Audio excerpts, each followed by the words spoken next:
الرحمن الرحیم ناظرین، ہم اس ویڈیو میں عثمان کی نئے ٹریلر کے حوالے سے بات کرتے ہیں۔ اس ویڈیو کو لائک کریں، چینل کو سبسکرائب کریں۔ ہم سب سے پہلے کہ بالا خاتون نے بیس کیوں بدلا ہے۔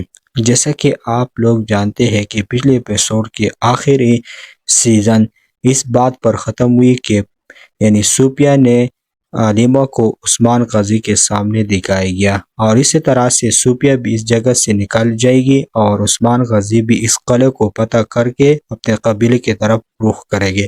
لیکن بالا خاتون نہیں رکے گی اور اسی طرح سے بالا خاتون بیس بدل کر کے صوفیہ کے قلعے میں واپس داخل ہوگی اور صوفیہ کی تمام رازوں کو معلوم کر کے اس لڑکے کا راز بھی معلوم کرے گی جو اس کے قبیلے میں آئی ہوئی ہے، اور وہ اصل میں علیمہ ہے۔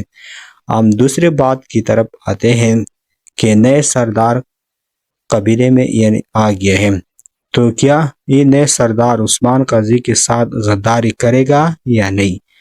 جیسا کہ آپ لوگ جانتے ہیں کہ برہان نے اس کو بھی عثمان غازی کا دعوت دیا ہے، اور دوسری طرف وہ منگولوں کے ساتھ دیکھ رہا ہے، تو کیا یہ عثمان غازی کے ساتھ غداری کر سکتا ہے یا نہیں؟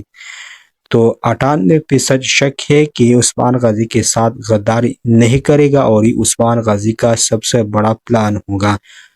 اور دوسری بات یہ ہے، اگر یہ عثمان غازی کے خلاف غداری کرے گا تو عثمان غازی کے ہاتھوں میں ختم ہوگا، لیکن عثمان غازی ان کے ذریعے سے ارغر خان کا خاتمہ کرے گے، جو ارغر خان کے لیے ان کے ذریعے سے بڑا جال بچائے گے۔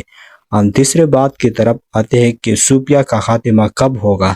جیسا کہ آپ لوگ جانتے ہیں کہ عثمان غازی کو جب ان بات کا پتہ چلا ہے کہ میری بیٹی علیمہ زندہ ہے، تو ان کے پیچھے لگ جائے گا، اور اسی طرح سے وہ علیمہ کو بھی بچائے گا، اور علیمہ کی بچانے کے بعد ان کا استعمال کر کے عثمان غازی علیمہ کا استعمال کر کے صوفیہ کا خاتمہ کرے گا، اور اسی طرح سے صوفیہ بہت جلدی ختم ہو جائے گا۔ صوفیہ کے خاتمے کے بعد ایک اور بازنطینی سپاہی آئے گا، کمانڈر آئے گا، جو سب سے خطرناک ہوگا۔